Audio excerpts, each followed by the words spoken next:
Hey everyone, Nubkeks here, and welcome to the unranked draft actually, and we're going to be taking a look at Raynor today. The reason I'm bringing you guys the draft, feel free to skip ahead to the gameplay if you really want to. You might miss out on some info, but I figured I'd bring you the draft for some of these heroes, because what we're doing at the moment is taking a bunch of these non-meta heroes, let's say some heroes that would be ranked lower in the meta, and taking them into some games and seeing how they perform. I think part of what makes heroes non-meta fundamentally is that sometimes they can be quite good, but they need to be picked in really specific circumstances. So I think I've got 2 or 3 of these videos recorded now with these sort of non-meta heroes to come out in the next couple of days. And I'm going to show you guys where in the draft to pick them. You can see I'm actually hovering Tychus first in this game. We will end up on Raynor though. But yeah, I'm basically going to talk you guys through the draft and say, you know, why I think this kind of unusual hero, this uncommon hero, actually fits really well. So we'll see how things go. Anyway, we've got this guy's already saying that he can heal. So it's discussing, I'm dual queuing here with Mercer. Yeah, so he was saying that he wants to practice healers or ETC. I'm saying, well, looks like you're not going to get a healer, and it's looking unlikely he's going to get ETC as well. The enemy team does have the first 3 picks, so they're going to have pretty good control over that.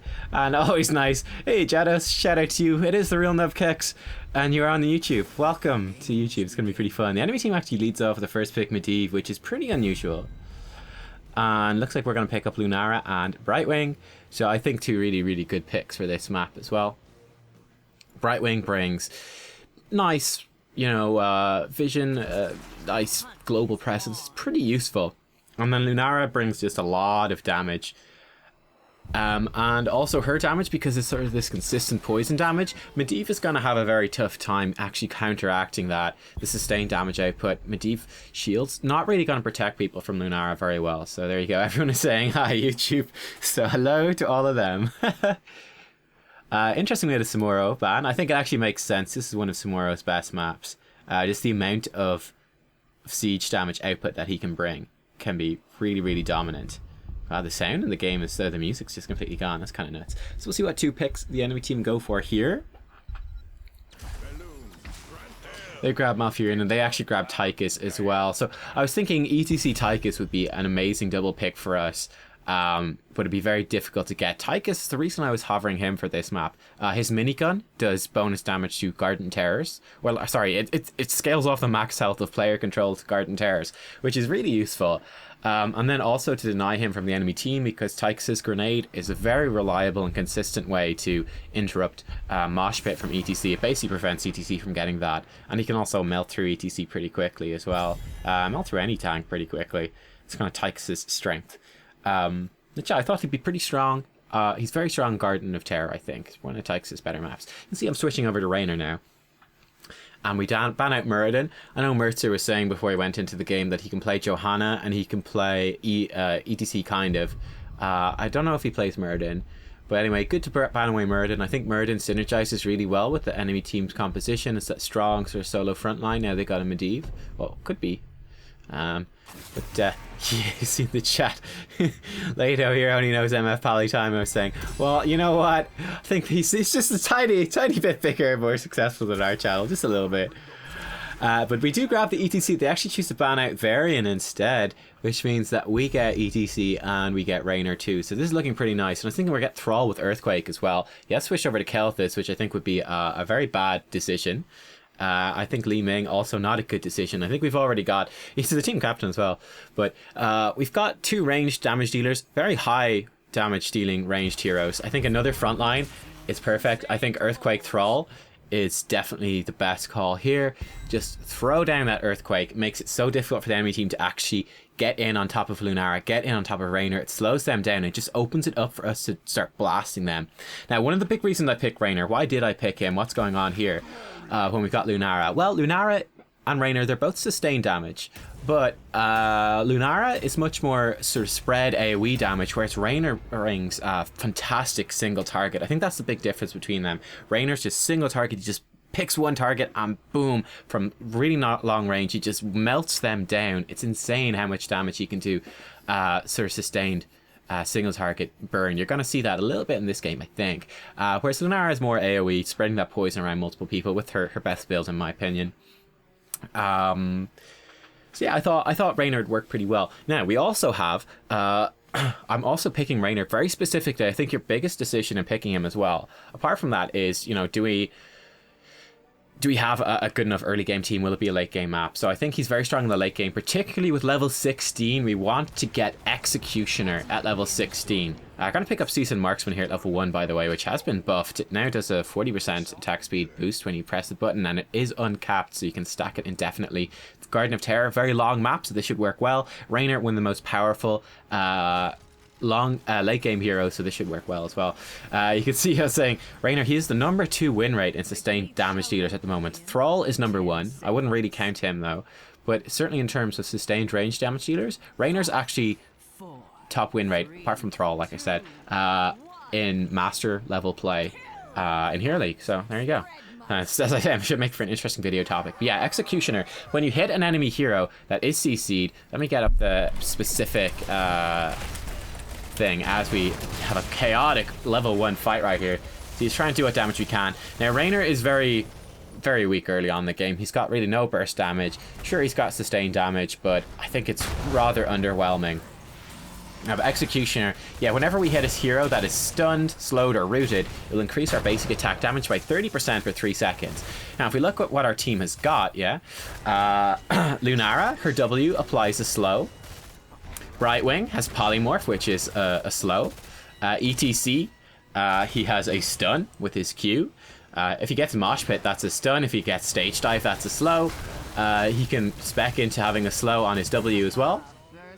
Thrall has Roots with his W, and we're also hoping for Earthquake, which is a big slow. So we have pretty much everyone else in our team has got very consistent ways for us to trigger Executioner, so that's going to be a massive damage output increase further into this game. You can see we just poke the Tychus a little bit, use our Q to knock him back, and do damage to the Merc Wave, Minion Wave at the same time. So that was a pretty nice trade for us. And we're just going to try deal this. Now, ideally we would have Thrall probably being the solo lane, but he was staying in mid, so I just rotate around and grab that. Gonna swing up now and take out the smaller siege camp.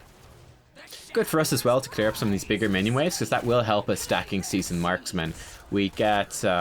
the talent description is bugged out in the talent calculator, but that's unfortunate. Gonna knock Tychus away, just get him out of this fight as much as possible. He actually jumps in with his dash. Thrall's on top of him now. We're doing some poke damage. Would love to follow up, but Li Ming flanking from the side is getting us low, and we have used up our Adrenaline Rush already, which is our heal. By the way, it's a recent change, in case you haven't seen it. In one of the last patches, which is, I think it was the last patch actually, which makes Raynor, unless this video comes out after a patch, that's always possible. We're going to flank around here, just make sure we can follow this midi. We actually miss our Q, we have enough to finish him off with a basic attack. The Q is a very narrow skill shot, so it can be difficult to hit. Certainly at times, it can be difficult to hit. I'm going to grab these couple of seeds and help our team back up. I don't think we really have what it takes to push in. But grabbing focused attacks at level 4 is going to make sure not to get hit by that Li Ming. But focused attack, every 10 seconds or next basic attack against heroes only will do 60% bonus damage. And basic attacks reduce the cooldown by 1 second. So this is a really big damage increase for Raynor. It gives him a lot of poke burst.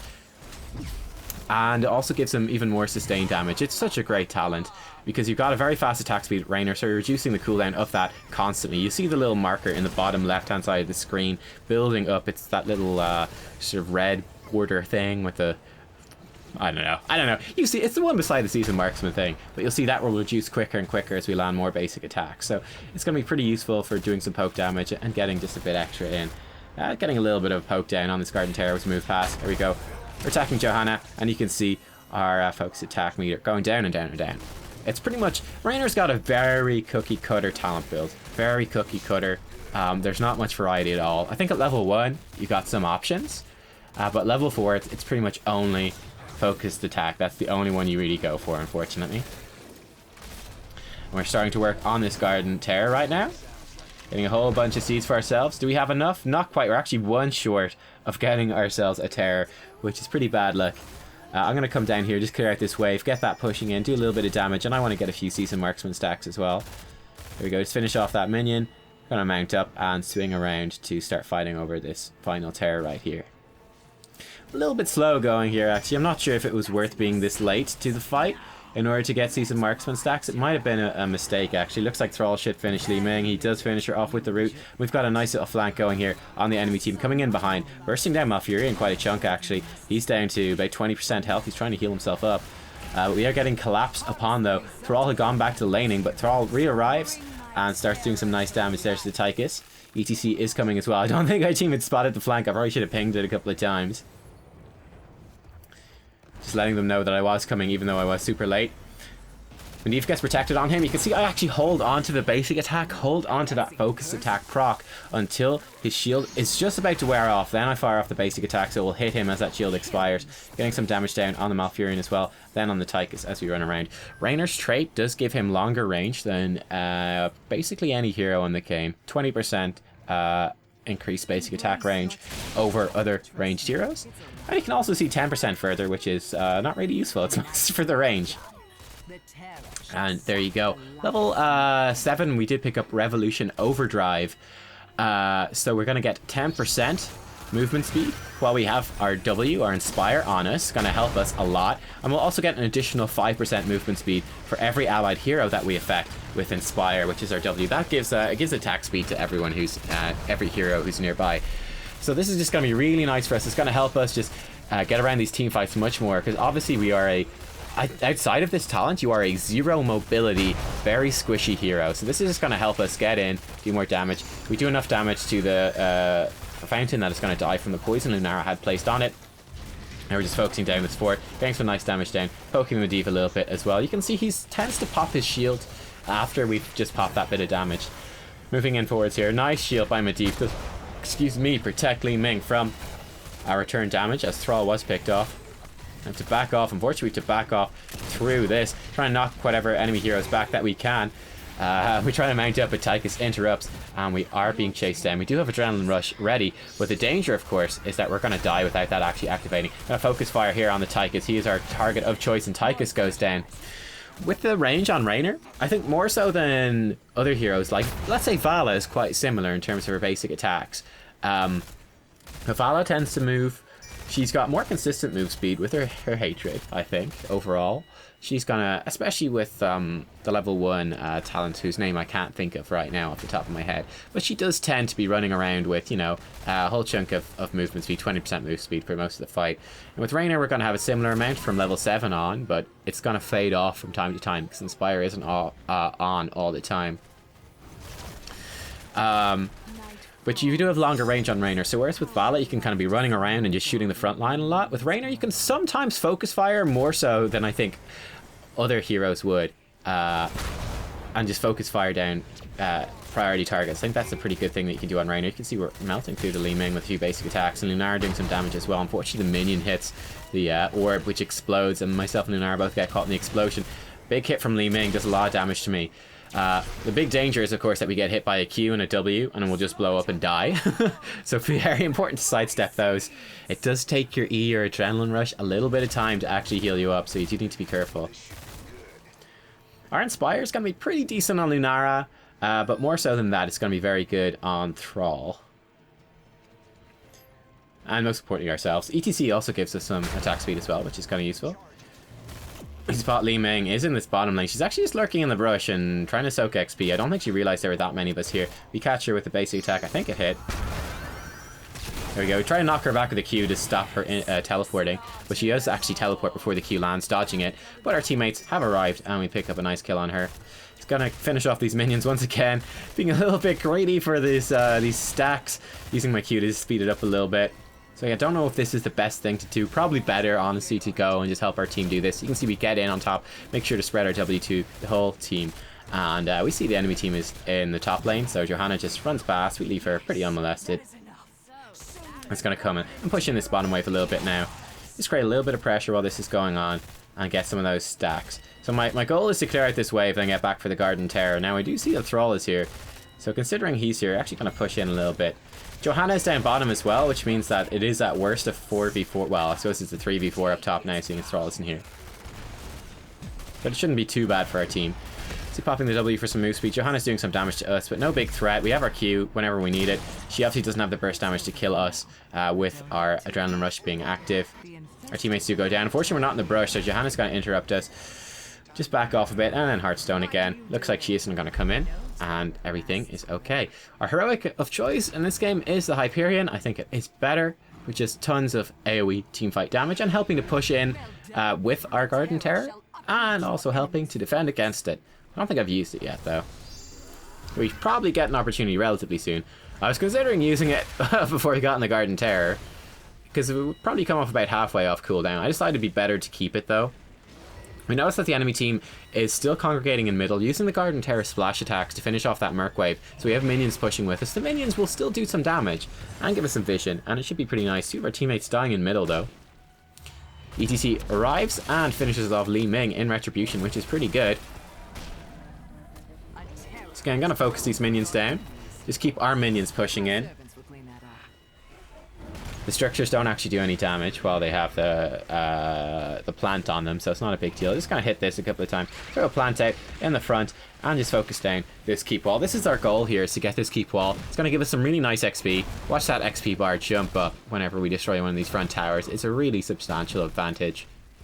Just helping us get forward. It's gonna finish off these minions as well, and then just get out of here, basically. Not the best placed Q of my life, but it will have to do. And we're on the run. Unfortunately, our pathing goes a little bit wonky right there. Throw another Q, just zoning out the Medivh. He is going to come through here. Going to throw down a plant too, just to ignore them. Just to, excuse me, distract them. Hopefully they might ignore me and go for the plant instead, or click on it by accident, something like that. But yeah, our teammates have rotated around. Lunara is split pushing, so we need to bear that in mind. It's going to come smack Malfurion in the face. Why not? Throw down another Q. You go, Malfurion actually goes very low, but the Emerald Wind from Brightwing does disengage that. So no luck for us. I have picked up Giant Killer at level 13, by the way, so every basic attack going to do more damage. Should be pretty nice. Big Sundering comes out. We're focusing fire on the Malfurion. Malfurion goes down. You can see there, that's a good example of kind of running past the Garden Terror and focusing the priority target instead. We're just doing damage on this Johanna as we run. We're trying to focus fire on the Li Ming. Shooting at the Johanna once again as the Li Ming gets shielded by Medivh, and we take down Johanna as her teammates retreat around her. So that worked out pretty well for us to win a team fight, while at the same time Lunara is getting massive split push value. We'll see when we see the talent screen. I presume she picked up Nature's Culling. And with two enemy team members dead and respawning, the four of us right here, plus the fact that we've ETC Raynor and Thrall, we've got a lot of attack speed, so we're going to tear through these this Merc camp very, very quickly. Steal their siege camp away. Probably won't do much. It will just absorb some of their time. More importantly, it will deny it from the enemy team, so that's always nice. See, nice poke damage on the Li Ming with just one focused attack, empowered basic attack from Raynor, plus the Chain Lightning from Thrall. Now at level 16 we have picked up Executioner, and this is where our damage starts going into overdrive. Level 16, level 20, these are the big power spikes for Raynor. Level 13 is nice too for helping us kill the Garden Terror actually. But yeah, okay, watch this. We're going to start focusing down this Malfurion. It should work pretty well. So he's on pretty low health. Our life. Ooh, we tried to Q away the Johanna. Don't quite land it. Focusing on the Malfurion once again, just scaring him away. Looks like we are going to die here. We've gone too far forwards. And we are taken out. Brightwing comes in with the Emerald Wind, but a little bit too late. And we got picked off. So overextension there from me. Getting too hyped about that level 16 power spike I was raving about. And we pay the price. Lunara obviously doing the right thing at this stage. And ooh, ETC coming in, attempting to save his teammates. I think he may pay with that for that with his life. Yeah, it looks like he will. Oh, nice route from Malf. That was a very good route from Malfurion, catching ETC right in the middle of it. So we do all go down, which is unfortunate. There you go, just checking out some of the talents. Unfortunately, Thrall went for Sundering and not Earthquake, which I think is a big mistake. I think the Earthquake would have been way better in this game. I think it would have worked really, really well and enabled myself and Lunara to do a lot more damage. And again, we don't have a lot of pick potential with the Sundering anyway. Our burst is relatively limited. And then with our teammates dead, I'm just going to come and clean out this bruiser camp, which is going to do some damage to our bottom fort. Doing something like this solo with Raynor is of course very risky, but I think for most of Hero League you're not, unless you're literally duo queuing against a couple of pros or something like that, like literally the top level of play, you're not going to be punished for doing stuff like that on Raynor very much. People don't dive forts very much, so you're going to be pretty safe. I'll be too scared of you to actually punish you. but you are very vulnerable one-on-one. No doubt about that. Trying to flank around here, get a good angle. So your teammates actually get a nice fight here. So we're going to throw our Hyperion over this enemy team. Tychus almost dies, but doesn't quite go down. But we do swing around, pick him off. Li Ming dies as well. We're chasing down this Medivh, who's getting a pretty nice escape, actually. Go him.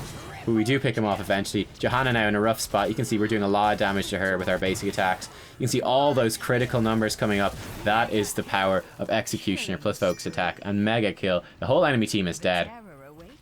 Our Garden Terror is ready, but no rush to pick it up yet. We've got Siege Camp pushing here. So this is pretty nice. Gonna get ourselves a nice little push. No complaints. Looks like... Ooh, I didn't know this. Ah, your W. Ah, I think it gives half. So it gives Raynor... our W gives Raynor 30% attack speed bonus. It appears to give allies, including minions, 15%.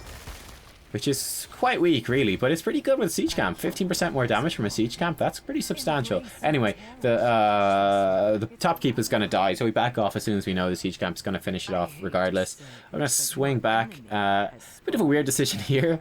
Again, prioritizing the Seasoned Marksman stacks. We're pretty close to finishing the quest now. But yeah, we could have gone with the Siege Camp and started shooting their Terror. Or we could come just pick up a few stacks and then swing around.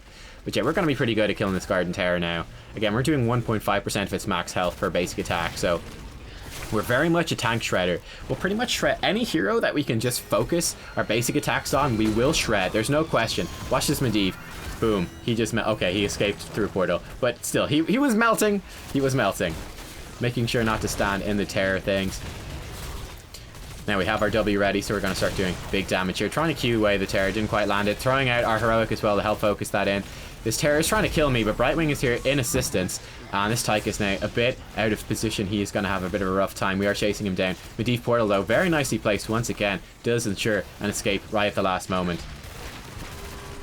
It is difficult because you've got such low mobility to deal with. See, focusing down the Medivh. Medivh goes down. Difficult to deal with Li Ming's magic missiles and such. Using some attack moves, so not shooting exactly the prior target. So you can see just how much damage we do to the Tychus. Tychus starts melting. Johanna starts melting as well. Of course, that's not just our damage, that's our team's damage. But you can see, when Raynor starts focusing down a single target, they have even Johanna has a tough time. Now, we do have two very strong tank melters between Lunara and Raynor. Plus Thrall ain't too bad either. You can see we popped our Seasoned Marksman. We finished the quest. You can see just how much damage we are doing right there. Sidestep the Arcane Orb as well. But Li Ming and Malfurion both get melted. That's 30% attack speed from our W, plus 40% from Seasoned Marksman. That's 70% bonus attack speed, and people just start dying. Oh, by the way, we also picked up level 20 Nexus Frenzy, which is another 20% attack speed, plus 20% range. So that was factored in on top of that as well. That's a huge power spike for Raynor. And GG, we do win the game. But yeah, I forgot to mention that. Sorry, that's we picked it up. But yeah, 20% more attack speed, 20% extra range. Unbelievably strong. So that's from Raynor's base attack speed. That's 20% bonus, plus 30% bonus, plus 40% bonus. I don't know if they stack multiplicatively or additively or however you say those mathematical words. But roughly speaking, you're going to be shooting about twice as fast, roughly, as Raynor does at level 1. Then you're going to trigger Focus Attack ridiculously quickly, and then Executioner 30% more damage on top of that. So you can see, and you're getting the movement speed as well, you can see just how powerful Raynor's going to become, plus Seasoned Marksman increasing your basic attack damage as well. So this is the build. I think it is the best Raynor build by far. I think it's stupidly good. You can see we got MVP there, and we had very, very, very, very high damage stats, doing an awful lot of damage, and yeah, just melting through the enemy team. And there you go, that is Raynor. Like I said, I actually have him rated really low in my tier list, and I think generally speaking he's just not that applicable in the game, but when he is picked he has a stupidly high win rate and can be really, really powerful. One thing you'll notice if you filter by talents actually is for Master again, is that, you know, Seasoned Marksman about 59% win rate, Focus Attack about 59, Revolution Overdrive 59, Hyperion 59, Giant Killer 59. The big part where it changes, Executioner 66.7% win rate with Executioner. Even the other level 16 Bullseye, which is the other popular one, which is your Q stuns, which is chosen 34% of the time, whereas Executioner is 63% of the time. Even Bullseye's got a 62% win rate. Nexus Frenzy, level 20, 73% win rate. It's very clear that Raynor massively increases up power once he's got level 16 and onwards. That's when Raynor really, really thrives. Early game, he's pretty crap. Late game, he's one of the strongest heroes in the game. So there you go. I think you want to pick him. Again, we had an enemy team that had a Medivh, so they were a low damage sustained team. So Raynor was really going to thrive against that. Then, yeah, I mean, as the drafts were progressed as well, we kind of saw they've got a Malfurion, they've got a Tychus, a Medivh. They're a very, like, stand back and shoot type team with a lot of sustained healing with Malfurion and then sustain in the fight with Medivh as well. So I said, you know what, Raynor's going to fit here really well. He's going to be really good at killing Garden Terrors later in the game. We had a lot of things to proc Executioner, and we had a really nice composition to really disrupt the enemy team. And as you could see in that game, you know, we had a bit of a tough time with the Li Ming, who's pretty good at focusing us down, and we had a tough time dodging her stuff, which is one of Raynor's weaknesses. But we were able to really focus fire on the targets. We were able to just get this consistent, massive single target focus damage out throughout these team fights, unopposed, really, for the most part. And you could see just the havoc that wreaked in this particular game. So, yeah, I mean, I think pick Raynor if you're in that sort of circumstance where you know that you're going to be able to stand at the back and shoot at them. Works very well in team comps that are built for sustain, and he works well against enemy teams that don't have a lot of dive, that are looking to, like the enemy team was, to sort of slowly and with a lot of sustain push forwards, you know, with the Li Ming, with the Tychus, and a Medivh behind them, just sort of push forward slowly and out-sustain and out-damage your opponents. Raynor is a pretty nice counter to that, actually. And it worked pretty well. There you go. Garden of Terror, also, by the way, his best map. By far his best map. Warhead Junction also seems to be pretty good. Towers of Doom is okay, because again, these maps are all pretty big and they all tend to go pretty late. So yeah, bear that in mind. You do want a sort of late game map.